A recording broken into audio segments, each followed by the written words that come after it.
sobre gestión pública, no solamente a nivel peruano, sino también a nivel latinoamericano, ¿no? O sea, nuestros países tienen jurídicamente una tradición común, ¿no? Tenemos también problemas similares en cuanto a los retos de la administración pública y es importante recoger las opiniones y conceptos que puedan aportar todos ustedes, ¿no? Así que bienvenidos compañeros peruanos, bienvenidos compañeros de Latinoamérica y bueno, empezamos pues con ese tema de innovación en el sector público y la política nacional de modernización de la gestión pública. Ahora, siempre algunas cosas, algunos conceptos voy a referirme al Perú, ¿no? Por ser la realidad más inmediata que tenemos, ¿no? Nosotros. Entonces, en el caso de este tema, vamos a empezar con una pregunta. A ver, ¿ustedes creen que los peruanos somos creativos? A ver, ¿quién dice que sí? ¿Quién dice que no? A ver, ¿qué comentarios? ¿Alguien quiere intervenir? Muy bien, Yolanda dice que sí. Mercedes dice que sí también. ¿Alguno más? ¿Somos o no somos? Creativos, ¿ah? Leila dice que sí, Juliana dice que sí, Marisabel dice que sí, Jorge también. Entonces, parece que el tema es consensuado, ¿no? O sea, somos creativos, ¿no? Qué bien, qué orgullo, ¿no? Demasiado creativos, dice Araceli. Para lo bueno, para lo malo, para todos somos creativos. Muy bien. Y ahora les hago otra pregunta. ¿Los peruanos somos innovadores? No sé qué piensan, a ver, chicos. ¿Lo mismo? Yolanda dice que sí. Wilfredo también. ¿Quién más? ¿Quién más? ¿Quién más? A ver, por ahí vamos viendo cómo es el tema, ¿no? O sea, ¿será lo mismo ser creativo que ser innovador? Bueno, acá Juliana dice que sí, Verónica dice que sí. También hay un gran consenso de que somos innovadores. Ya. Y ahí viene la otra pregunta. ¿Creatividad e innovación es lo mismo o es diferente? ¿Qué piensan? A ver, algún voluntario que nos quiera, ya, Stuart, muy bien, diferente. A ver, ¿por qué son diferentes, Stuart? Si puedes hablar con el micro, si no, en todo caso, por el grupal, ¿no? Ahí te leemos. Leila dice que no es lo mismo. Muy bien, hay dos opiniones concordantes. Wilfredo también dice que son diferentes. Buenas noches. Ya, entonces ahí tenemos una primera aproximación, una primera posición que dice que son diferentes, exacto. Pero ¿en qué se diferencian? ¿En qué creen? Buenas noches. Los escucho. Adelante. Yolanda, si quieres intervenir. Fernando. Como Es, ustedes crean. es A ver, Yolanda. yo creo innovar es de lo que uno tiene, transformarlo o transformar otra cosa, ¿no? De lo que ya tenemos. Innovar es hacer algo nuevo, Muy bien. ¿no? Que uno podemos que pueda llegar a las demás personas, ¿no? Uno hay que innovar. Por ejemplo, si hago una prenda, ¿no? De vestir, le pongo Ajá. otros detallitos, le pongo más adornos, innovar otra cosa que no sea lo mismo, lo común, ¿no? Para que llegue a la gente. Perfecto, Yolanda. Muchas gracias por su intervención. Muy acertado el acercamiento, ¿no? Yolanda hablaba de novedad, o sea, crear algo nuevo, un producto, ¿no? Hablaba de mercado, ¿no? Es cambiar, mejorar con la misma esencia. Pero, ¿en qué se diferencia de crear? ¿Es lo mismo? ¿Están contenidos uno con otro? ¿Qué creen ustedes? Buenas noches. Hola, Stuart, ¿cómo estás? Adelante. Eh, bueno, la parte de creativo creo que va más por la generación de ideas Ujú, muy bien. y, Muy bien. y el innovador es prácticamente como eh, redireccionar todas esas ideas y plasmarlas, digamos, a algo que podamos hacerlo, como quien decía, realidad o hacer que exista. Perfecto, perfecto, Stuart, muy bien. Muchas gracias. Efectivamente, muy acertados los conceptos. Yo veo que acá la gente está en la onda y efectivamente conoce la diferencia entre innovación y creatividad. Efectivamente, cuando ustedes hacen una encuesta, el diario Gestión, por ejemplo, se dice que los peruanos, prácticamente el 80% dice que somos creativos. pero no el mismo porcentaje señala que somos innovadores, ¿no? Porque hay una diferencia, obviamente, entre los conceptos. Entonces, ¿por qué es importante esto? ¿No? Acá Juliana, por ejemplo, está diciendo, creatividad es crear algo original, innovación es darle un valor agregado a algo nuevo. También, muy interesante la aproximación. Son diferentes, esa es la primera idea que vamos a tener, y justamente, ¿por qué tratamos esto? Porque creatividad e innovación son dos elementos importantes, sobre todo priorizados en la actividad privada, pero acá vamos a ver cómo se aplica y cómo se acerca a la gestión pública, ¿no? Que es un reto, es un interrogante para muchos de nosotros, y justamente el propósito de esta clase es poder acompañarlos en la comprensión, en la propuesta y sobre todo la formulación de alternativas en lo que entendemos por innovación y modernización de la gestión pública. Entonces, a continuación, seguimos o empezamos con nuestra clase con la definición del concepto, ¿ya? Y vamos a partir por esta definición de creatividad, como bien decía Stuart, ideas, ¿no? Pero no cualquier ideas, ¿no? Nosotros los seres humanos producimos ideas constantemente, ¿no? Es prácticamente nuestra naturaleza formular ideas. Pero la creatividad formula ideas nuevas que no tienen precedente, son originales y tienen un propósito, dar solución a un problema, ¿no? Y tienen el objetivo de darle solución, ¿ya? En nuestra cotidianidad nosotros enfrentamos problemas de todo tipo. Problemas complejos, problemas simples, problemas cotidianos, problemas del día a día, y los peruanos justamente por eso somos reconocidos, le damos solución. A veces esta solución no es del todo, digamos, ortodoxa, ¿no? Pero, digamos, suele ser efectiva, ¿no? Tenemos problemas, por ejemplo, para llevar algún paquete o de repente para transportar en un carro diferentes cargas, nosotros vemos la solución de hacerlo.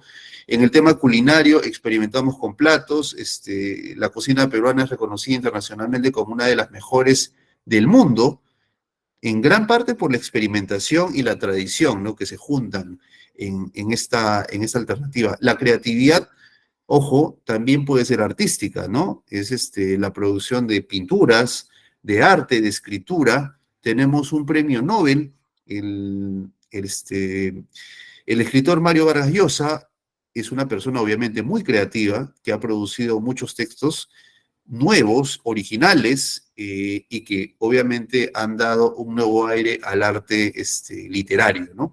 Entonces, podemos coincidir en que somos creativos, ¿no? Y que este es básicamente un procedimiento intelectual, ¿no? Es un procedimiento que aparece en la mente y que tiene como fin darle solución a un problema de manera original. Ahora, ¿cómo se da el proceso creativo, no? ¿Cómo funciona esto?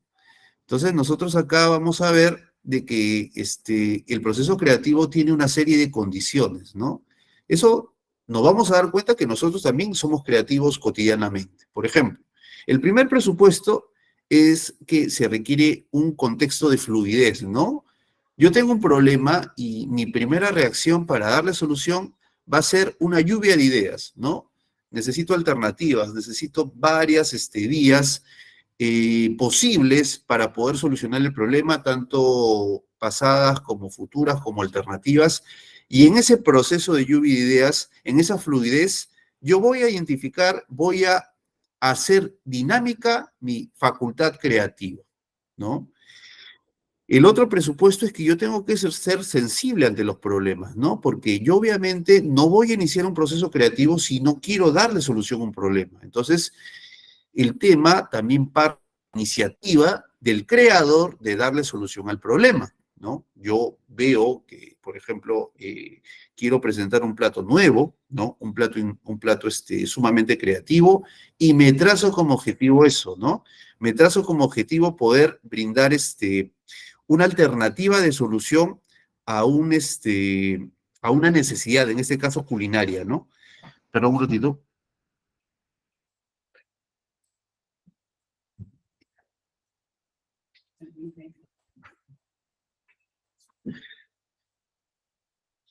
Esa es un poquito la característica del proceso creativo. Tengo que ser sensible ante los problemas.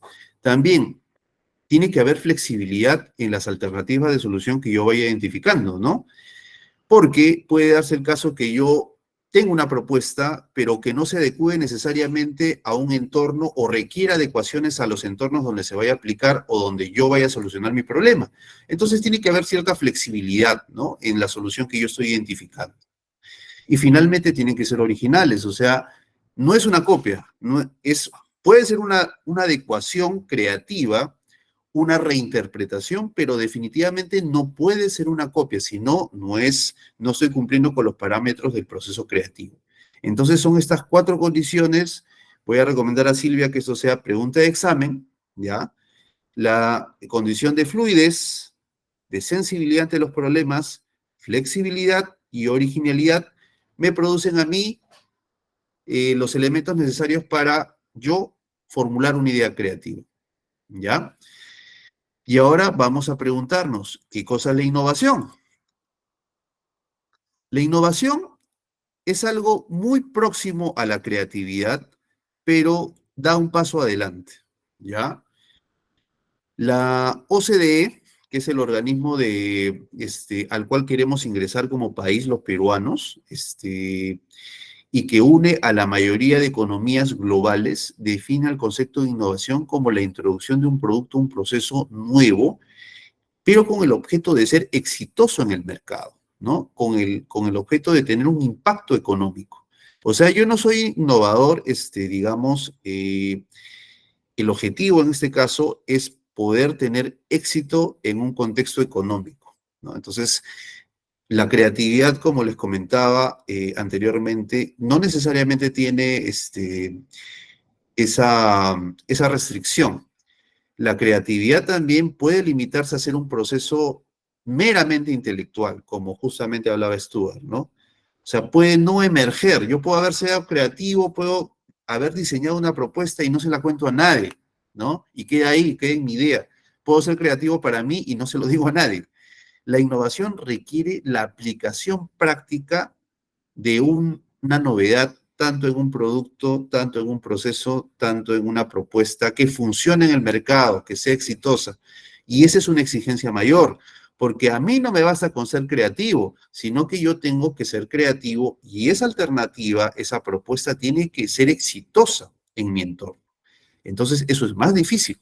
Y es por eso que algunas personas no coinciden en que somos creativos y somos innovadores. Los peruanos efectivamente somos creativos, pero en innovación quizás falte un poco porque nuestro mercado no es muy grande, ¿ya? Y no se han probado muchas alternativas exitosas. Hay varias, es cierto, pero digamos no tantas como en otras realidades, ¿no? Entonces, es importante considerar eso. Nosotros actualmente vivimos en un contexto de innovación plena, ¿no? Somos testigos de cómo los aparatos tecnológicos, los smartphones, la televisión, la gestión del conocimiento está permanentemente innovándose. Y la pregunta es, ¿por qué innovan tanto los creadores, los investigadores? ¿Lo hacen porque les gusta o lo hacen porque efectivamente es una necesidad de mercado? Las empresas grandes tienen departamentos de investigación y desarrollo y necesitan innovar, ¿no? Estamos viendo pues productos de smartphones que se renuevan, a veces ya no cada año, sino cada medio año, ¿no? Entonces, tienen una necesidad de ofrecer al consumidor un producto innovador permanentemente, ¿no? Entonces, vemos de que ahí muy bien Cindy, hay una demanda del mercado mismo que me hace ser innovador, ¿no? Entonces ya no solamente es porque quiero o porque quiero ser exitoso, sino porque necesariamente las empresas, sea yo empleado de ellas, sea el dueño de la empresa, requiere un contexto de innovación, ¿no?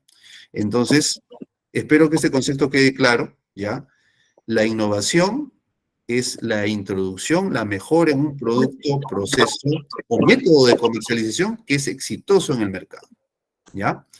Entonces, seguimos avanzando con nuestras ideas y vemos también de que hay tipos de innovación, ¿no? Ya les comentaba, innovación en producto, que el ejemplo clásico son los smartphones, innovación en procesos, que va incluso desde el ejemplo, digamos, paradigmático de innovación en procesos es la producción en cadena, ¿no?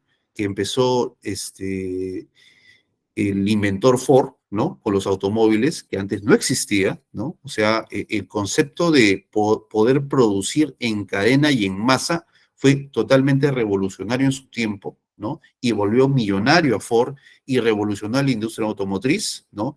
Ahora estamos en otras realidades, tenemos innovación en procesos con robots o inteligencia artificial, entonces, pero igual el concepto permanece, ¿no? El ahorrar tiempo, el ahorrar costos, el ahorrar mano de obra y el mejorar en eficiencia.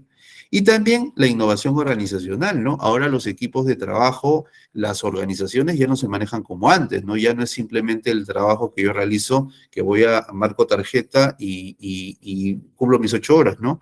Ahora las formas de trabajo son diferentes. Hay virtualidad en el trabajo, hay trabajo nómade, ¿no?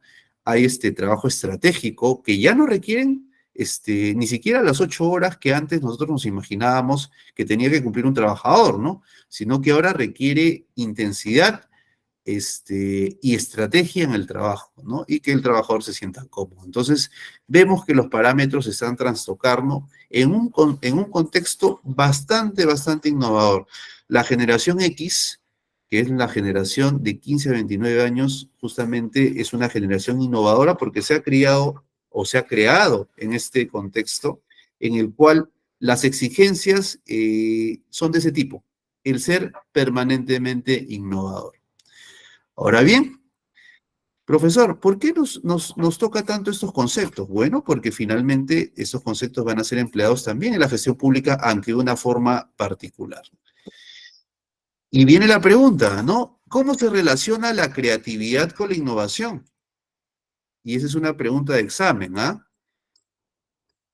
Ser creativo, yo soy creativo, pero no necesariamente soy innovador, ¿no?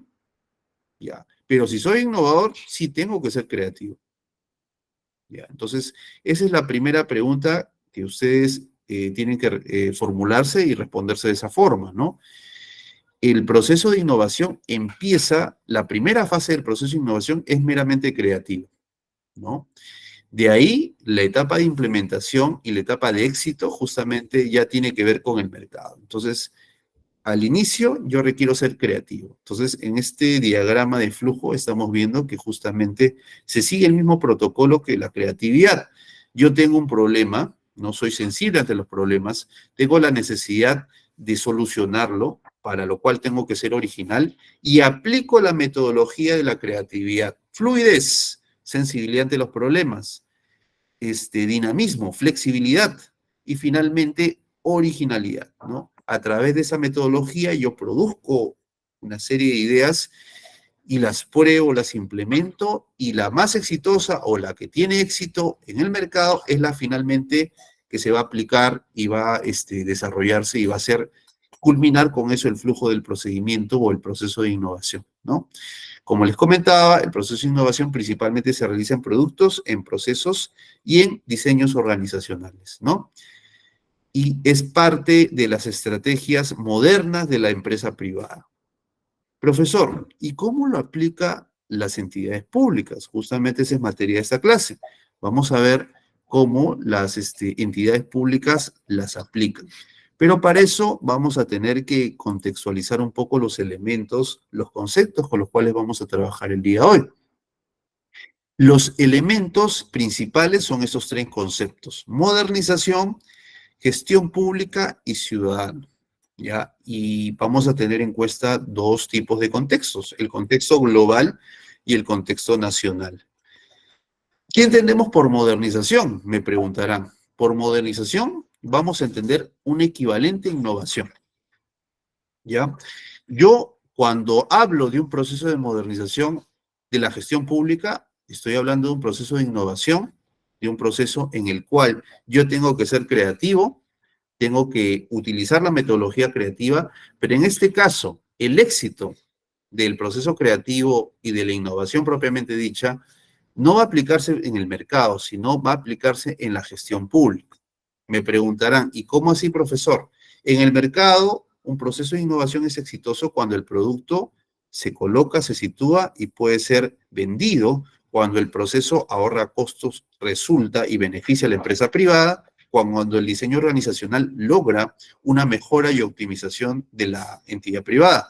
En el caso de la gestión pública tiene un objeto muy claro, que es producir productos y servicios que satisfagan al ciudadano que puede ser tú, puedo ser yo, somos cualquiera en la esfera de las necesidades públicas.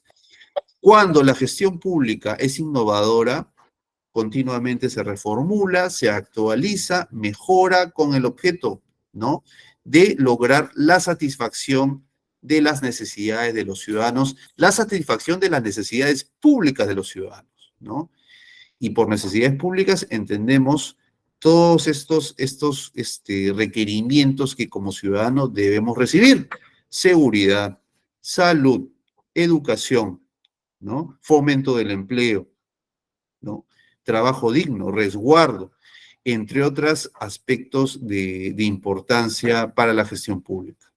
Ahora, estos tres elementos interactúan en un contexto, ¿no? Tenemos un contexto global. El contexto global que teníamos hasta hace unos 2 años o 3 años era el de la pandemia. Ya teníamos un contexto en el cual, para hacer gestión pública, para optimizarse e innovar en la gestión pública, no podríamos brindar productos y servicios presenciales, sino que tendrían que ser virtuales. Entonces, la administración pública peruana, como la administración pública chilena e internacional, han tenido que adecuarse a esa realidad, ¿no? A una realidad no solamente de virtualidad, sino también de seguridad y de aplicación de protocolos para el resguardo de nuestra salud. Entonces, ese era un contexto global que ha quedado, porque luego de la pandemia, muchas empresas han optado, han reconocido los beneficios de la virtualidad y han empezado a aplicar esos protocolos, y muchas de ellas se han quedado con gran parte de sus trabajadores laborando en remoto o en virtualidad, ¿no? Eso, por ejemplo, es lo que el contexto global nos puede proporcionar. Y en el contexto nacional, en el caso peruano, como en otros países andinos, tenemos un reto de integración sumamente grande, ¿no? O sea, el Perú, no sé si lo saben nuestros amigos de otros países, es un país sumamente accidentado. Está recorrido en su integridad por la cordillera de los Andes, ¿no? La cordillera de los Andes, que fragmenta la nación y genera un reto de integración muy fuerte entre las realidades. Esto que les estoy comentando también es una realidad compartida, por ejemplo, con Ecuador, con Chile, ¿no?, que también tienen justamente regiones o zonas divididas por la cordillera de los Andes. Y justamente el reto de gestión pública es integrar a los territorios, a todos los territorios y a toda la población de estos países. Entonces, hay contextos nacionales que, por ejemplo, son diferentes a los europeos, ¿no?, o a los africanos. Entonces, tenemos contextos globales y nacionales para el desarrollo de nuestra aproximación a la gestión pública, ¿no? Entonces, de esta manera nos adentramos un poco más a detalle al concepto de gestión pública, ¿ya? Como les comentaba, la gestión pública tiene el objeto de satisfacer las necesidades públicas de los ciudadanos. ¿Pero cómo lo hacen? Para eso, la gestión pública se articula con un actor. El actor principal es la administración pública, ¿no? Profesor, ¿qué es la administración pública? Excelente pregunta. La administración pública es el conjunto de entidades, de organizaciones que tienen fines públicos y que pertenecen a los estamentos del Estado que tienen esa obligación. Por ejemplo, tenemos, para empezar, quizás la figura por antonomasia es el presidente de la República y todos sus ministerios, ¿no? Digamos que ese es el gobierno central o nacional, ¿no? Pero también tenemos a los gobiernos regionales, ¿no?, con sus gobernadores regionales y todo su aparato regional. Tenemos a los gobiernos locales, que son los municipios, y su aparato local. Pero no se queda ahí, sino también tenemos a otro tipo de funcionarios públicos, como el Poder Judicial, también ejercen función pública, los jueces, los fiscales también ejercen función pública, ¿no? Y los congresistas, que son otro de los actores que también realizan función pública. Entonces, todos ellos tienen como objetivo la satisfacción del ciudadano. Si bien en el caso de los poderes del Estado su objetivo principal es otro, por ejemplo, en el caso del Poder Legislativo formular leyes y en el caso del Poder Judicial administrar justicia, brindan finalmente servicios públicos, ¿no? A través de su aparato administrativo, y por eso es que hablamos de que forman parte de la administración pública. Y tienen como meta el logro de objetivos y metas públicas. ¿Cuál es una meta pública? Es, por ejemplo, que el país goce de un adecuado nivel de seguridad ciudadana, que la tasa de criminalidad se reduzca, ¿no? En el caso de seguridad pública. En el caso de salud, que haya suficiente infraestructura para dar abastecimiento a la gente que está enferma, ¿no? Que haya suficientes hospitales. Esos son metas públicas. ¿Y eso en qué se traduce? En que finalmente los ciudadanos van a sentirse satisfechos con los servicios de salud que les proporcione la administración pública, con los servicios de educación, ¿no? Con la seguridad estatal y entre otros objetivos y metas públicas que tiene esta administración, ¿ya? Pero viene la pregunta, la administración pública, y voy a empezar con el caso peruano, ¿logra esta meta? ¿Logra este patrón? ¿No? ¿Está satisfaciendo las necesidades públicas de los ciudadanos? A ver, ¿quién dice que sí? ¿Y quién dice que no? A ver, ¿qué dicen ustedes? ¿Más o menos? ¿Por ahí? ¿Se defiende? ¿Le falta? Buenas noches. ¿Qué tal, Stuart? A ver, adelante. Bueno, yo creo que hay mucha carencia tanto en el ámbito de salud como en el ámbito de seguridad. Por lo mismo que se ve en todas las redes, medios de comunicación, pues cada día a veces, pues en realidad todo, digamos, va a peor, ¿no? No se ve, o sea, resaltan mucho ciertas cosas, pero en realidad estamos muy carentes de seguridad y salud, creo yo. Y también en un apartado en lo que es educación también. Muchas gracias, Stuart, por tu intervención. Efectivamente, acá estoy viendo de que hay otros comentarios de Wilfredo y de Mercedes que coinciden contigo, que dicen que no, y efectivamente, y voy a decirlo abiertamente, nuestro país ha tenido y tiene una administración pública mala, ¿no? No es muy buena. Entonces, obviamente no satisfacen a los ciudadanos. Pero es importante presentarles su razón de ser. O sea, la administración pública y la gestión pública tiene que satisfacer a los ciudadanos, ¿no? Ahora, ustedes me dirán, sí, pues, pero depende de dónde uno viva, depende si uno vive, por ejemplo, en San Isidro, vive en la planicie. Yo creo incluso que ahí tampoco, ¿eh? O sea, por eso es de que tenemos una administración pública no muy buena o nada buena, pero sí tengo que ahí diferir en que antes era peor todavía. Entonces, justamente vamos a, por eso, tratar el concepto de modernización para ver qué es lo que pasó y cuál es el trabajo y el objeto de un sistema, porque es un sistema, vamos a hablar con más a detalle qué se entiende por sistema público, de modernización de la gestión pública, ¿ya? Entonces, seguimos a continuación con esta diapositiva. Esa pregunta que Stuart, por ejemplo, se está formulando, se la formularon también hace muchos años, para ser más específicos, hace casi 24 años, los funcionarios de la Presidencia y el Consejo de Ministros del Perú. El contexto era el siguiente: el ingeniero Fujimori había salido del país, había renunciado por fax, ¿no? Y había dejado de ser presidente del Perú, había renunciado, ¿no? Unilateralmente. Y se inicia un proceso de desarticulación, digamos, de un aparato que existía en ese momento, ¿no? Y entra un gobierno de transición, el que en paz descanse, el doctor Valentín Paniagua, ¿no? Este gobierno de transición que duró un año, fue muy importante por varias cosas, porque finalmente se hacen diagnósticos de algunas preguntas que no nos estábamos respondiendo, ¿no? Una de ellas es el desempeño del Estado, ¿no? Hace 24 años, estamos 2024, estamos hablando del 2001, 23 años para ser exactos, el gobierno de Valentín Paniagua se formuló la pregunta, ¿qué pasa con el Estado? ¿Cuál es el diagnóstico del funcionamiento del Estado peruano específicamente, ¿no? Yo sé que acá tenemos estudiantes de otros países, entiendo de que también han tenido procesos similares, pero en el caso peruano sucedió esto, ¿no? Y el diagnóstico fue terrible, ¿no? O sea, había en todos los aspectos, acá por ejemplo estoy ejemplificando ocho rubros, ¿no? 8 rubros críticos, ¿no? De mala gestión pública, ¿no?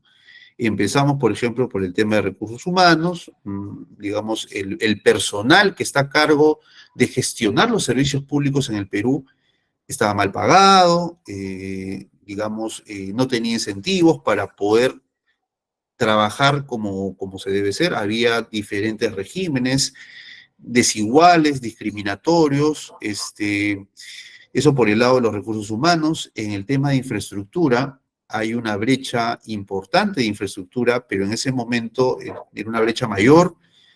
No había suficientes hospitales, establecimientos de salud, centros educativos, comisarías, ¿no? Había una desarticulación entre los niveles de gobierno, el presidente y los ministerios iban por un lado, no había regiones en ese tiempo, no había una descentralización todavía, y el gobierno era netamente centralizado, ¿no? Dependía mucho de Lima Central. Había, además de eso, una carencia de información de la gestión pública. La gente, los ciudadanos no sabíamos cómo se gestionaban los recursos públicos, cuál era el resultado de la ejecución de recursos públicos, ¿no? No teníamos información, tampoco podíamos acceder a ella, ¿no? Digamos de que era una realidad bastante, que generaba mucha desconfianza por parte del ciudadano, ¿no? Había ineficiencia, por ejemplo, había empresas estatales que ya desde ese entonces, lo sigue siendo Petroperú, por ejemplo, ya producían pérdidas, ¿no? Eh, no había un adecuado rol de funciones, los ministerios también tenían funciones superpuestas, ¿no? No había un seguimiento de los resultados, ni tampoco había una aplicación de tecnologías de la información. Entonces, vemos de que la realidad peruana en cuanto a administración pública era sumamente mala, ¿no? Entonces, ante ello, la presidencia del Consejo de Ministros decide iniciar un proceso de reforma, de modernización de la gestión pública para tener justamente otra realidad, ¿no? Una realidad. Entonces es como un espejo a la cual la administración pública se mira y obviamente descubre toda una serie de defectos que perjudican finalmente al ciudadano peruano, ¿no? Entonces, se traza como meta tener un Estado moderno, ¿no? Si yo tengo esta problemática de bajo desempeño de la administración pública en 8 sectores, yo quiero tener un Estado moderno y ese es el propósito. Y esto es lo que vamos a ver en la clase de planificación más adelante, pero es muy importante para su vida personal y en este caso, en el tema organizacional, que uno tenga un propósito de vida y una visión de futuro mejorada, ¿no? Así como ustedes, por ejemplo, se preguntan, bueno, ahí viene la pregunta de Car Ochoa. Bueno, ahí vamos a ver en qué ha servido la modernización. Ya, eso lo vamos a ver durante el transcurso de esta clase. Pero sí, efectivamente, tengo que reconocer que hay muchos avances, quizás no del todo tangibles para los ciudadanos, que es lo principal, pero sí han habido avances importantes. Entonces, vamos justamente a desarrollar eso durante la clase. Pero estas son las metas de Estado moderno que se plantea la presidencia del Consejo de Ministros, ¿no? Miren, yo tengo un Estado, o quiero tener un Estado articulado, ¿no? Un Estado en que no haya, pues, digamos, caminos diferentes entre el gobierno nacional y el gobierno regional o el gobierno local, ¿no? Tiene que haber un solo camino en el cual haya una actuación de diferentes niveles, ¿no? O sea, yo, por ejemplo, hay una política pública a nivel nacional que voy a implementar, pero necesito el apoyo, necesito la actuación de los gobiernos subnacionales, del municipio, del gobierno regional para poder llevarlas a cabo. Si el gobierno regional hace otra cosa, pues eso nunca va a funcionar, ¿no? Entonces es importante la articulación a nivel intergubernamental y también intersectorial, ¿no? Tiene que haber también una orientación al ciudadano. El ciudadano es el principal destinatario de la gestión pública, ¿no? No puede ser el último que se quede esperando a que finalmente le llegue, como si fuera una limosna, un servicio público, sino que el ciudadano debe ser la prioridad, ¿no? Y eso, si uno, tenemos algunos abogados acá, pero nuestra Constitución reconoce a la persona humana como el fin del Estado, ¿no? Entonces, justamente tiene una justificación constitucional la orientación al ciudadano de la administración pública. Vivimos en un contexto tecnológico, ya en ese tiempo se avisoraba eso, pero ahora nosotros lo vemos palpablemente. La generación X, que es la generación que nuestros futuros gobernantes, ¿no? Pues obviamente está totalmente adecuada a la innovación y aprovechamiento de tecnologías, ¿no? Actualmente no podemos prescindir de la tecnología para poder hacer gestión pública, ¿no? Pero en ese entonces era el objetivo, ¿no? Se veía de que no había una interacción de las TICs o tecnologías de la información con la gestión pública. Entonces era una meta. La transparencia, la rendición de cuentas y la ética pública. Si bien la corrupción es el azote principal o uno de los azotes principales del Perú, ¿no? Los niveles de transparencia y rendición de cuentas en ese entonces eran terribles, o sea, no se sabía absolutamente nada de la ejecución de recursos, no se sabía cuánto se ejecutaba, cuánto se dejaba de ejecutar. Esos canales, vamos a verlo en el curso de esta clase, han mejorado mucho, ¿no? Tiene que haber también una flexibilidad en el control de la gestión, o sea, vemos avances y justamente es importante que ustedes se hayan inscrito en cursos como este, porque el tema del control gubernamental que ejerce la Contraloría ha cambiado mucho. Es lo que les puedo adelantar, lo vamos a ver en una clase específica. Ha cambiado mucho para bien, me parece, ¿no? Y a eso va también la continuidad de los líderes que tienen que ver con esto, ¿no? Por ejemplo, hace poco he estado escuchando de que el Contralor iba a ser cambiado, ¿no? No sé si saben, pero el Contralor de la República tiene un periodo de 7 años, ¿no? Que se renueva y justamente ha habido un cambio legal para que el Contralor se quede un tiempo más hasta que se pongan de acuerdo y designen uno nuevo, ¿no? Pero eso ha permitido una sostenibilidad de políticas. Entonces tiene que haber una flexibilidad en el control de la gestión. El control gubernamental es sumamente importante para garantizar una adecuada gestión pública, ¿ya?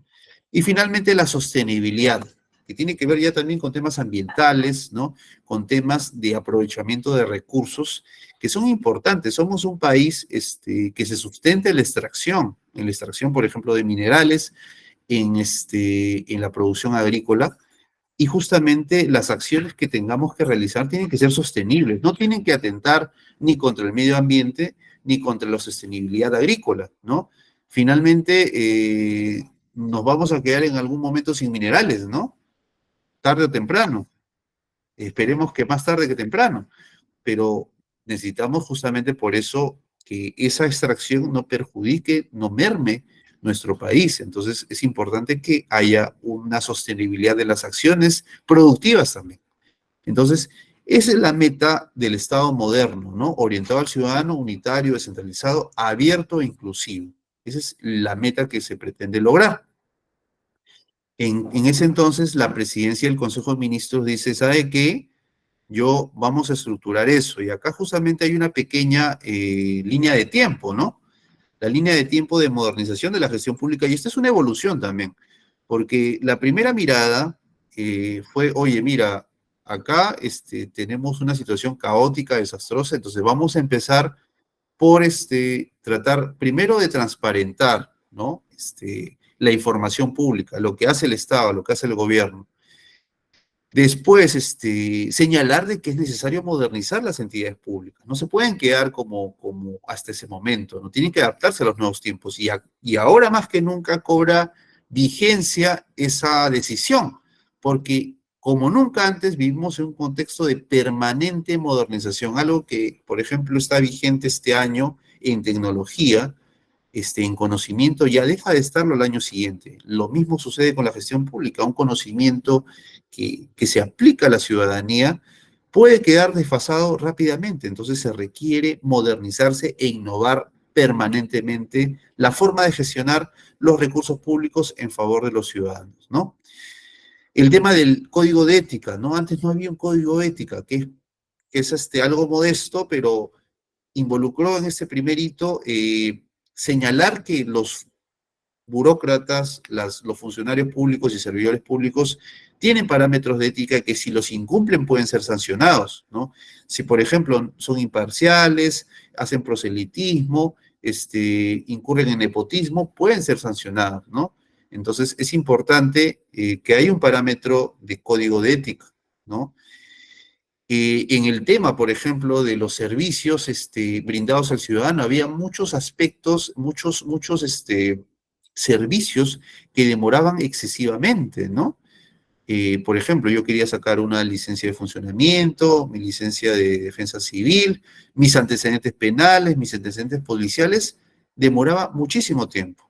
Incluso tenía que ir en persona, ¿no? Entonces, el tema de silencio administrativo, que es un concepto legal administrativo, permite que yo presento mi solicitud, si el procedimiento está calificado como silencio positivo y no me responden en un periodo legal, o sea, estamos hablando de 15 días, ¿no? Como máximo, ¿no? Entonces yo lo tengo que dar por aceptado, ¿no? Entonces, esa ley de silencio administrativo permitió de que trámites que se hacían ante la municipalidad, ante diferentes entidades, si es que no tenían una respuesta del funcionario o del servidor, se entienden aceptados, ¿no? Entonces, destrabó muchas cuellos de botella en las cuales se requería la autorización, por ejemplo, de un municipio para poder operar, ¿no? Entonces, luego de eso también vino la Ley Orgánica del Poder Ejecutivo, ¿no? Que ordena y organiza el gobierno nacional. Teníamos una ley anticuada, ¿no? Hasta ese momento. Y finalmente ya se conceptualiza la modernización pública con una estrategia, un plan y finalmente un sistema, ¿no? También ya en el 2013, ¿no? 2015 me parece, aparece la Ley de Servicio Civil que tiene como objeto unificar los regímenes laborales de la administración pública, del empleo público, ¿no? Entonces son hitos que van yendo a un avance de cómo estábamos en el 2001 a cómo estamos ahora. Es legítimo lo que dice Stuart, lo vamos a ver más adelante, sobre que actualmente tampoco percibimos un gran avance en el trabajo de la administración pública, pero vamos a ver cuáles han sido las mejoras para poder entender mejor qué cosa nos falta, ¿ya? Seguimos entonces con nuestra clase de modernización. Vemos, ahora sí, definimos a la modernización de la gestión pública, ¿ya? Es un proceso político también y técnico a la vez. Político, ¿por qué? Porque los actores que la lideran son políticos, son congresistas, es el presidente de la República, son personas que tienen que tener la voluntad política de modernizar y de sacar adelante la administración pública en el país, ¿no? Si bien hay funcionarios y servidores públicos que se especializan en modernización de la gestión pública, no está completo el circuito si es que no hay una decisión política, no hay una decisión del presidente por realizarla, no se cuentan con las leyes necesarias para poder implementarla, que las da el Congreso de la República, y por eso es un proceso político y técnico de transformación de la administración pública para bien, para hacerla más eficiente, para que sus procesos satisfagan al ciudadano, para que haya y se cumpla con estas metas que hemos hablado, ¿no? Ese Estado moderno, eficiente, inclusivo, abierto, articulado, requiere de la modernización de la gestión pública para poder realizarse. Y en este entonces, la presidencia del Consejo de Ministros estructura el logro de esta modernización en 5 pilares, ¿no?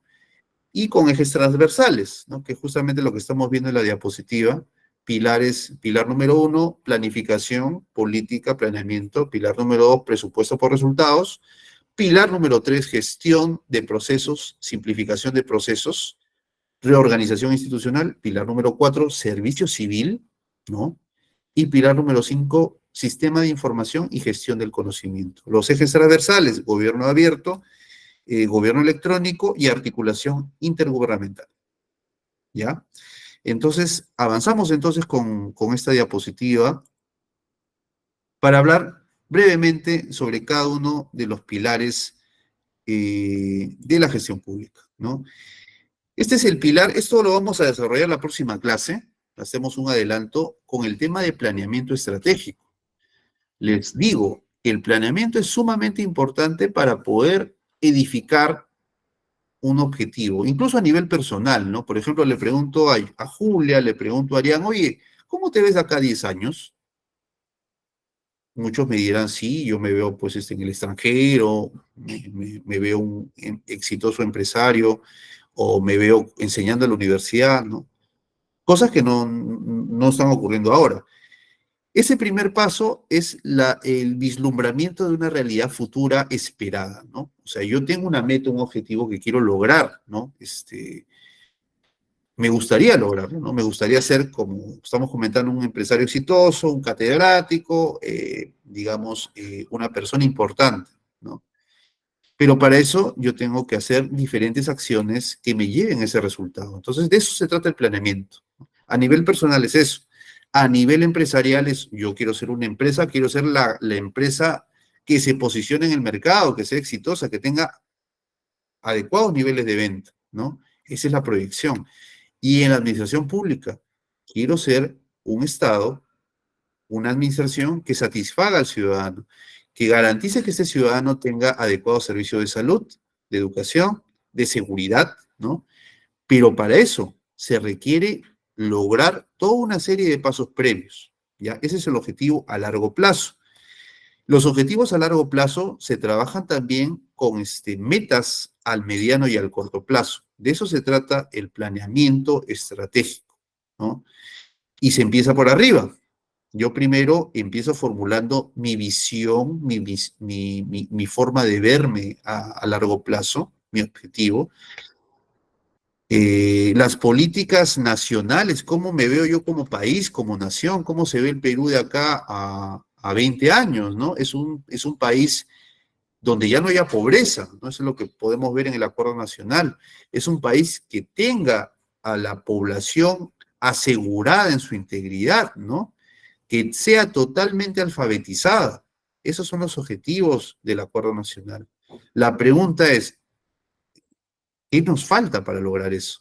Entonces, hay muchas cosas y ahí vienen las políticas públicas. Las políticas públicas tienen como fin lograr que esos objetivos se cumplan en el largo plazo. Para tal efecto, requiere la intervención de todos los actores de la administración pública con actividades y objetivos y tareas que en el largo, mediano y corto plazo las cumplan. Requieren también recursos para eso. Entonces, el planeamiento estratégico se encarga de las políticas y planes del gobierno nacional, del gobierno regional o gobierno local. Son diferentes, obviamente, ¿no? Las políticas públicas nacionales son las de mayor envergadura, requieren más acuerdo, ¿no? Las políticas sectoriales, ¿no? El planeamiento estratégico sectorial, que se concretiza en un documento denominado PESEN, ¿no? Plantea objetivos sectoriales a mediano plazo.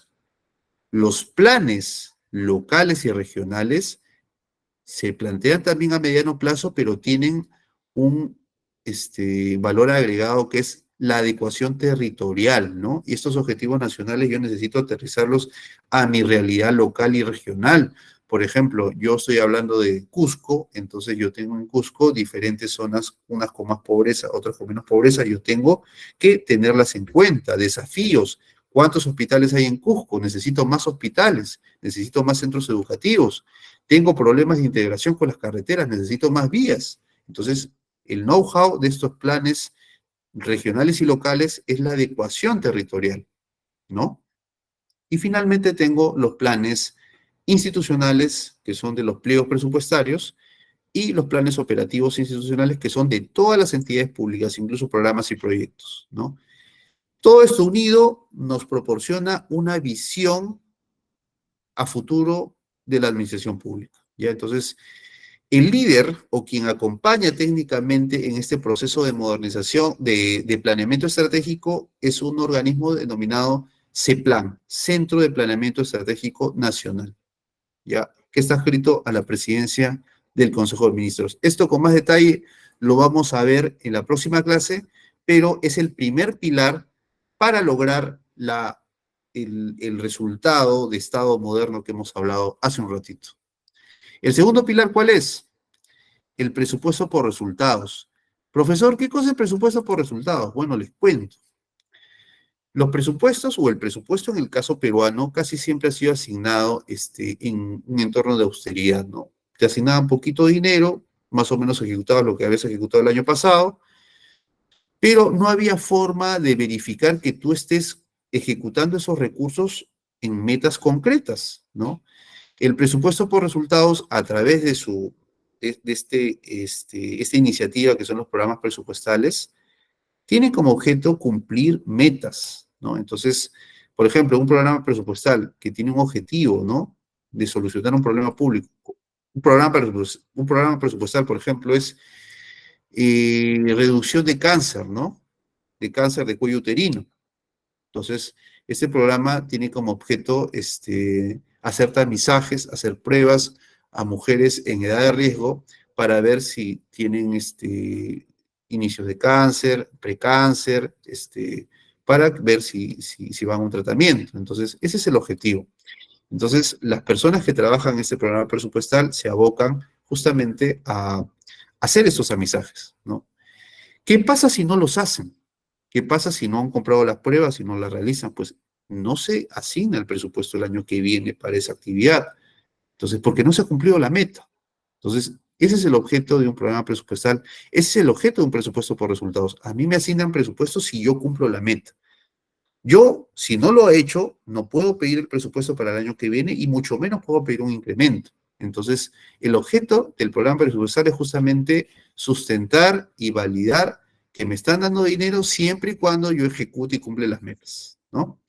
Ahí había una intervención acá vamos a ver, de Edson, seguridad ciudadana. Efectivamente, la seguridad ciudadana, que es uno de los problemas principales de nuestro país, involucra acciones que van también por presupuesto por resultados, pero es un problema más complejo, porque no me basta con tener más patrulleros, no me basta con tener más policías, sino que hay otros actores que también tienen que involucrarse en el proceso de seguridad ciudadana, ¿no?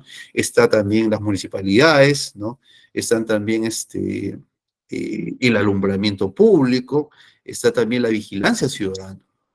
Entonces hay aspectos transversales y complementarios que justamente complejizan el problema de la seguridad ciudadana. Pero empecemos, obviamente, en que no tenemos suficientes policías, ¿no? Ese es obvio, no podemos solucionar el problema de seguridad ciudadana si no tenemos suficientes efectivos policiales, si no tenemos suficientes patrulleros, ¿no? Si tenemos un déficit de policías, entonces no podemos solucionar ese problema. Entonces, y el objeto de repente compartir esas ideas es que nosotros como ciudadanos debemos tenerlo claro. Cualquier gobernante que les diga voy a solucionar el problema de seguridad ciudadana sin incrementar el número de efectivos, no está yendo por buen camino. Se puede mejorar la vigilancia ciudadana, efectivamente. Puede haber de repente más alertas de los ciudadanos cuando hay un asalto, pero nada sirve si no lo van a capturar, no lo van a procesar, no va a seguir por un procedimiento de judicial que realmente haga efectiva la sanción. A ver, Stuart, adelante, te escucho. Allá. Pensaba que querías intervenir, Stuart. Bueno, sigo entonces. Ya, Sí, allá, disculpe. adelante, Stuart, claro.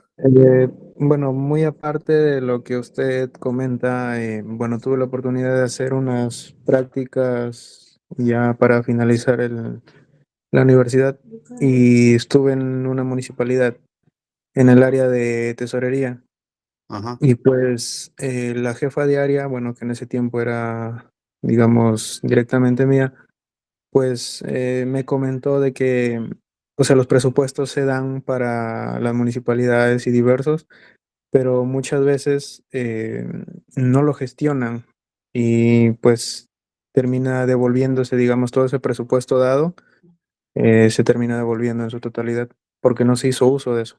O sea, como que no le dan importancia a esos temas tampoco. Y las mismas municipalidades no gestionan nada. Muchas gracias, Stuart, por tu intervención. Efectivamente, un gran problema ha sido la falta de ejecución de recursos. Y la pregunta es, ¿pero por qué no se ejecutan recursos, profesor? Pues le voy a decir que es algo a veces claro, ¿no? Cuando tú tienes mucho dinero por ejecutar, hay una serie de pasos y de prioridades que tú tienes que saber. Para eso, justamente para eso, acá ITEC también les prepara a ustedes en los sistemas administrativos, para que ustedes los conozcan y si en algún momento tienen la oportunidad de trabajar en la administración pública, los conozcan, ¿no? Entonces, el tema no es simplemente la asignación de dinero, sino que también ahí tiene que seguir unos protocolos, por ejemplo, para adquirir bienes y servicios. Tengo que observar la ley de contrataciones que tiene plazos a veces muy largos para poder ejecutarse, ¿no? Tengo yo que cuando voy a hacer alguna inversión pública, tengo que seguir un procedimiento de inversión pública ante InvierTP, ¿no? Claro, acá Wilfredo nos dice, patrulleros y policías no es la solución es educación. Claro, es un problema multidisciplinario, mi estimado, pero se requiere más policías definitivamente. O sea, por un tema de inicio. Bueno, ahí de repente podemos discrepar, pero sí, yo entiendo de que eh, las percepciones son diferentes, ¿no? Fernando, está levantando la mano. Adelante, por favor. Buenas noches. Buenas noches. Me da gusto de participar en esta reunión y con respecto a lo que usted ha hablado, ¿no? Acá el amigo habló de que estaba con una tesorera y que no llegaban a gastar. Mira, lo que está sucediendo ahorita, y comparto con el último que ha hablado sobre educación, ahí está la parte medular en la cual el país está envuelto en eso, ¿no? ¿Qué quiere decir eso? Porque los que están en las municipalidades, los alcaldes, por decirlo así, tienen su gente de confianza. Ahí está el meollo de las cosas, que ellos la parte técnica no aplican, o sea, la gente capaces que deben asumir esos cargos no los toman, sino toman aquellos que puedan ellos manejarlo a su antojo, por decir. Eso es lo que se ve bastante en la administración pública. Entonces, ¿qué sucede? Que el que está ahí señalado a dedo no cumple las funciones que justamente deben tomar, ¿no? O sea, yo le digo porque he estado una vez en una gestión y que me imponía, pues, ¿no? El de arriba decía, no, pues coloca a tal persona, viejo, si no te saco. Bueno, digo, mejor me saca porque yo no voy a estar colocando personas que no sepan del caso, ¿no? Que no sepan administración pública. Y eso es lo que Así es. sucede en los diferentes estamentos en el país. No, gracias. Muchas gracias, Fernando, por tu intervención. Efectivamente, justo estaba leyendo el comercio el día sábado y ahí, por ejemplo, había una noticia del ministro de Economía y Finanzas que estaba comentando de que hay en Lima Metropolitana nada más, ¿ah? No estamos hablando a nivel nacional, 7 municipios que están quebrados, ya quebrados, o sea, tienen deudas de millones de soles. Uno tiene una deuda de 200 millones, otro de 50 millones. Eso obviamente ha sido causado por la corrupción, ¿no? Y él proponía pues un salvataje del municipio. Voy a decir cuáles son. No creo que cometa una infidencia porque es una noticia pública. Uno de ellos es San Martín de Porres, otro es Breña, otro es La Victoria, ¿no? Entonces, de los que recuerdo, ¿no?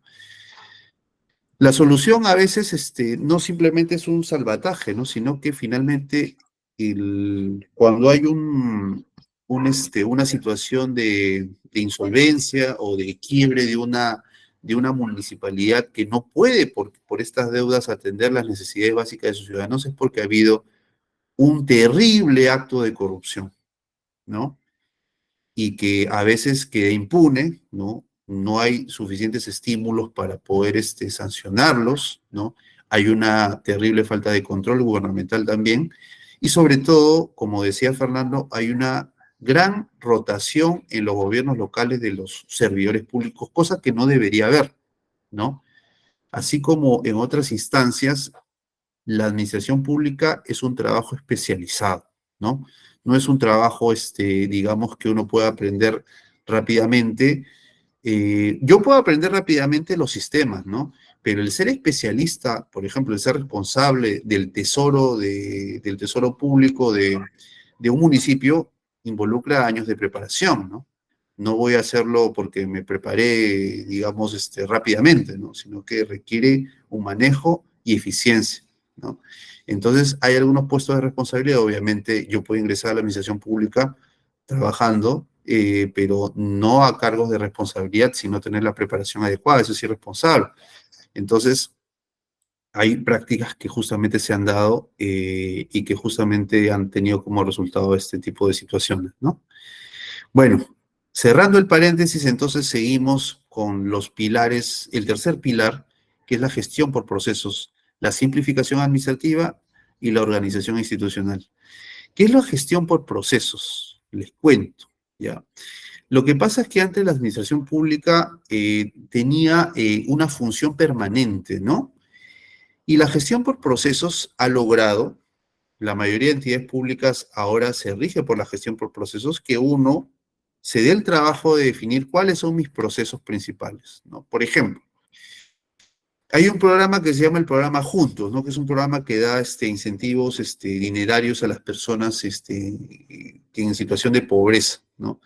Entonces, uno de sus procesos es afiliar a las personas, otro es transferirle el dinero y finalmente otro es verificar que cumpla la condición para que reciban ese dinero, ¿no? Entonces, ellos han estructurado su actividad en los procesos que tienen que desarrollar, ¿no? En este caso es algo más simple, ¿no? ¿Sabes qué? Afilio, transfiero y verifico. Son esos tres nada más. Y en base a eso, también contratan a su personal, ¿no? De repente tenía más personal que necesitaban y yo solamente requiero personal para estos procesos, o básicamente para estos procesos. ¿Qué me lleva a cabo esta gestión por procesos? Que cuando yo me ordeno por procesos, yo puedo identificar efectivamente cuellos de botella, puedo simplificar la atención que realizo al ciudadano y finalmente puedo reorganizar también a mi personal, porque me doy cuenta que tengo personal que no me está ayudando en los procesos que estoy definiendo. Entonces, tengo que decir, necesito personal que me ayude en este proceso. No necesito otro personal. Entonces, de esa manera se logra ser eficiente en el servicio público. Les cuento un ejemplo.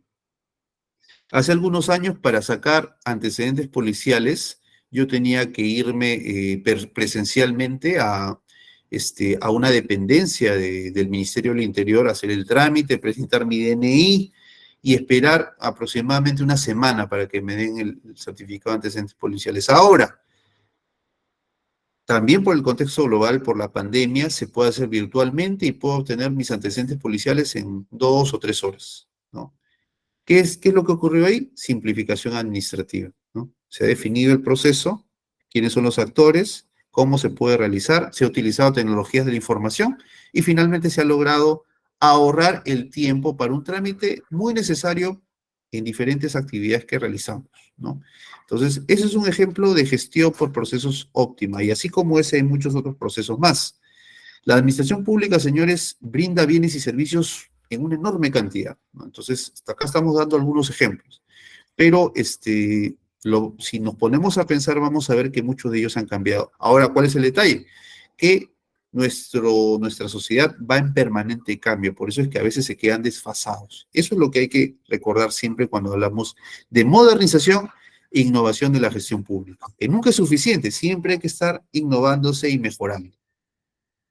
Entonces seguimos con el cuarto pilar, el servicio civil meritocrático. Como les comentaba, o sea, un gran problema de la administración pública es el personal, ¿no? El personal, hay 3 regímenes, bueno, en este entonces habían 2 regímenes principales laborales, que es el 276 y el 728. El 728 es excepcional, es el régimen de la actividad privada.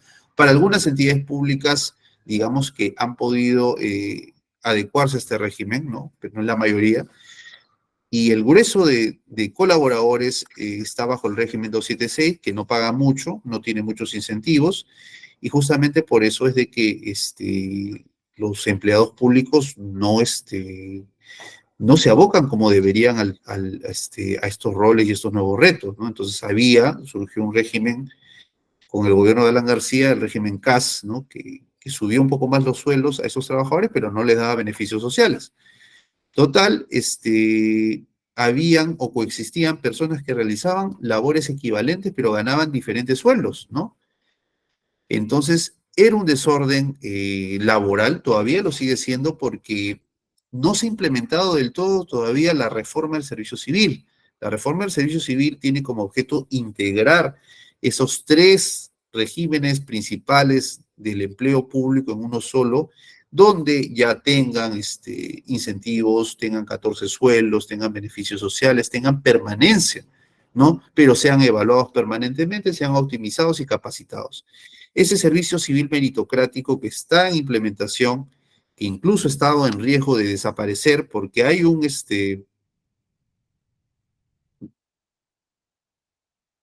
bueno, sigo entonces con la conversación, porque lo que hay que hacer en este caso es mejorar los derechos laborales de estos empleados públicos. Ese es el objeto de la reforma del servicio civil, ¿no? Justamente se tiene la percepción de que con eso se va a controlar, se va a capacitar y se va a optimizar al personal.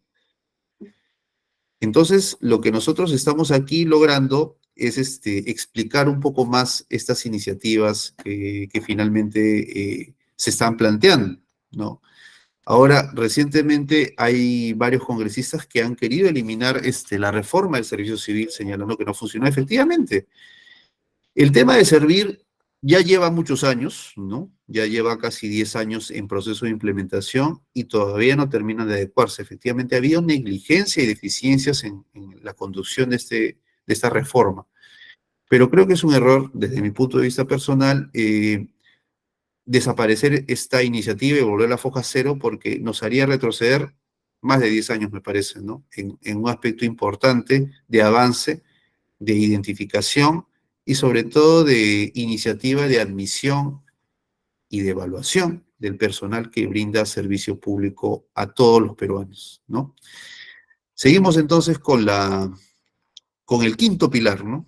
Que es el pilar, digamos, de sistemas de la información. ¿Qué pasaba? Como les comentaba, había hasta ese momento problemas en la detección de información, había una cultura del secretismo en la administración pública, y es a partir de ese entonces en que empieza a procesarse, a analizarse en Big Data y finalmente a compartirse la información. Se sistematiza y eso ¿qué permite? Permite que la ciudadanía pueda hacerle seguimiento a los objetivos, metas, compromisos y finalmente ver qué tan eficiente resulta la administración pública o no.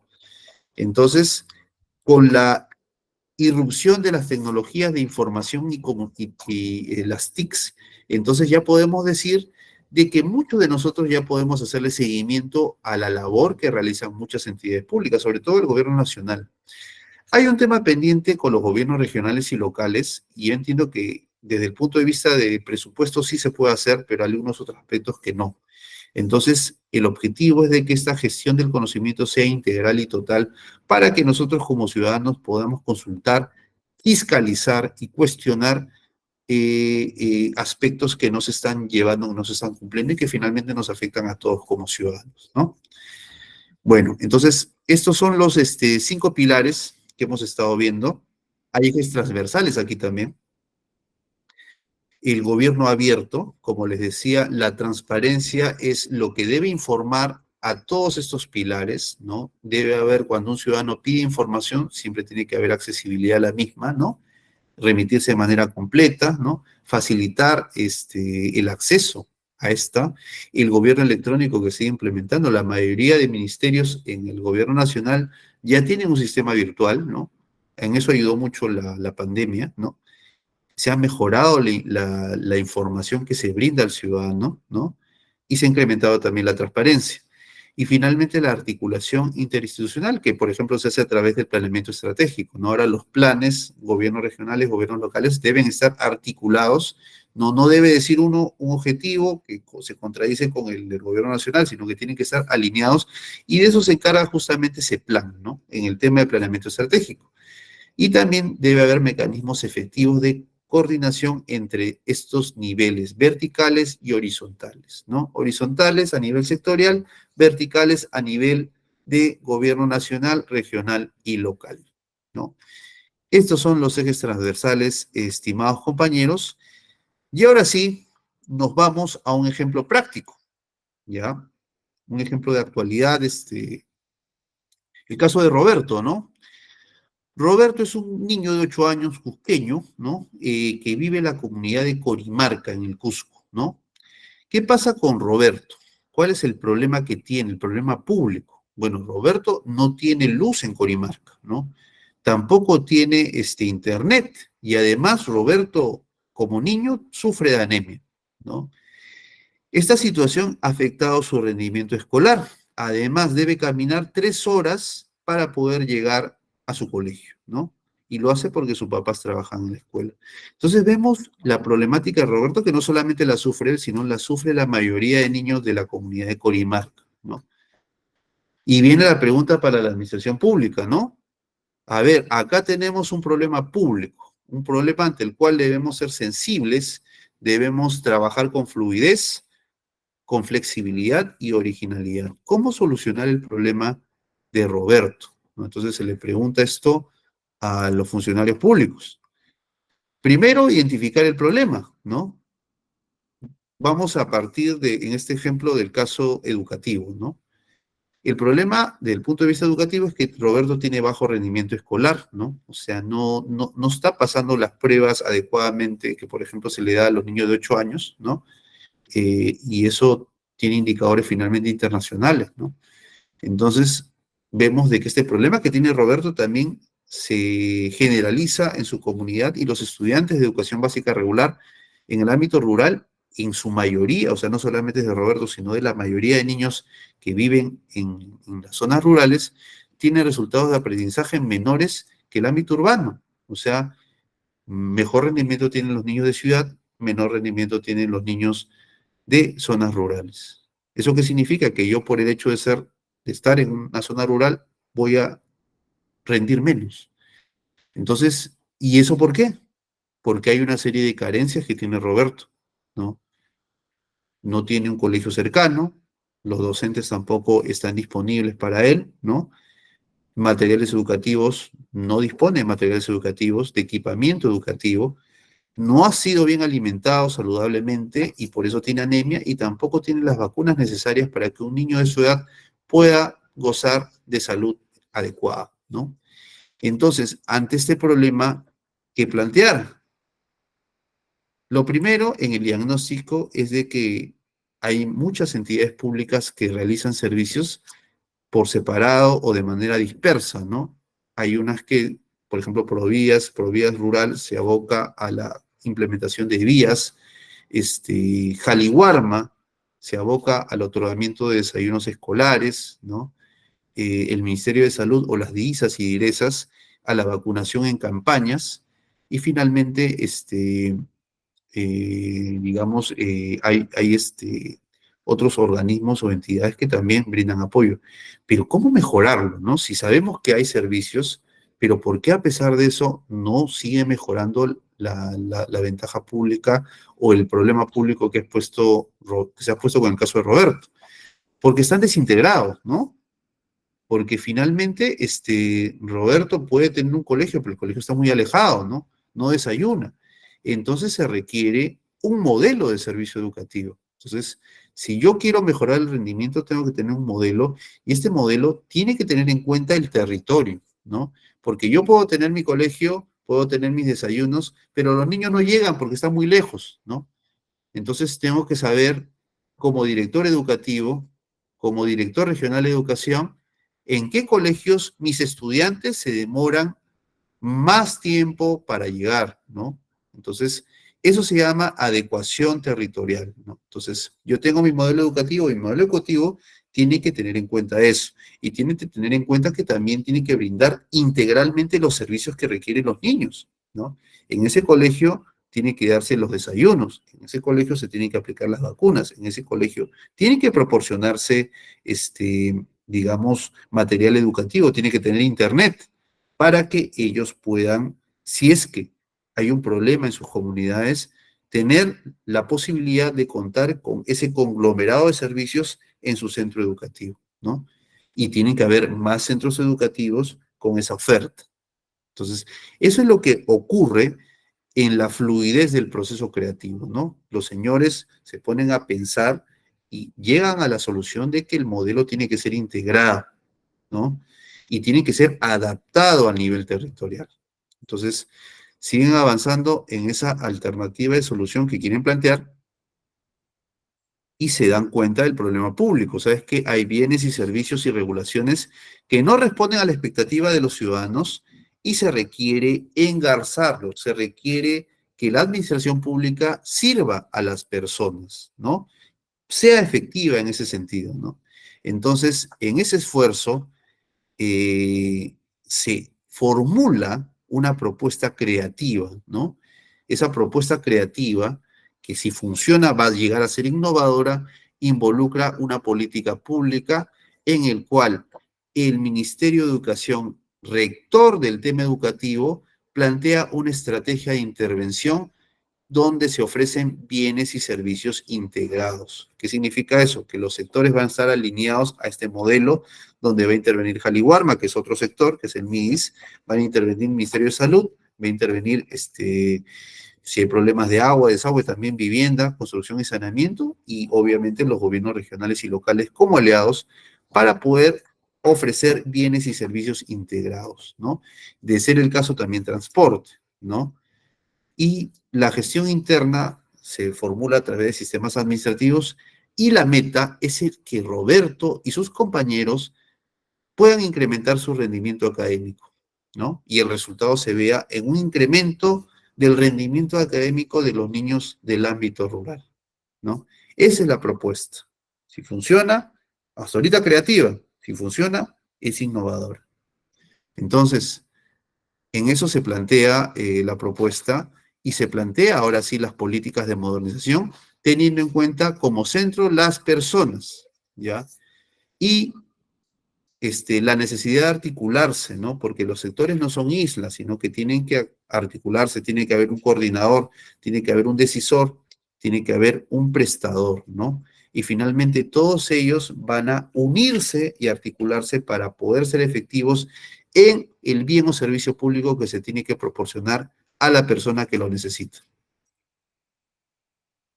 Los objetivos prioritarios, por ejemplo, en ese sentido de una política de modernización, son garantizar que las políticas públicas respondan a las necesidades y expectativas de las personas en el territorio, a través de la mejora de la gestión interna de las mismas entidades, y tiene que haber una mejora continua, no puede parar, así como estamos en un contexto de innovación permanente, tiene que haber una mejora continua, garantizando un gobierno abierto para que los ciudadanos se sientan entendidos y satisfechos con la gestión que se realiza, ¿no? De esta manera, por ejemplo, ¿no? En la nueva política de modernización de gestión pública, a 2030 se tiene este objetivo, de que los peruanos contaremos con bienes, servicios y regulaciones de calidad, ¿no? Que logren resultados de política pública y que atiendan las necesidades de manera oportuna y eficiente. Esa, por ejemplo, es una visión a futuro. ¿Qué tengo que obtener? ¿Qué tengo que hacer para lograrla? Pues tengo que trabajar con mis planes a mediano plazo y a corto plazo. Tengo que trabajar en articulaciones, en bienes y servicios y en identificación de necesidades para poder cumplir con estos objetivos y en cada sector, ¿no? Ese es un poquito lo que he querido transmitir en la clase del día de hoy con la modernización de la gestión pública, ¿no? Espero que haya sido de su agrado. Y bueno, quedo llano a las preguntas que ustedes quieran formular, si algo no han entendido o algo necesiten que se aclare, bueno, estoy llano a poder responderlas, ¿no? Y si no hay ninguna, bueno, ya nos veremos en la próxima clase. ¿Ya? Si tienen alguna pregunta, por favor, levante la mano con toda confianza y si no, por el chat grupal también. ¿Ya?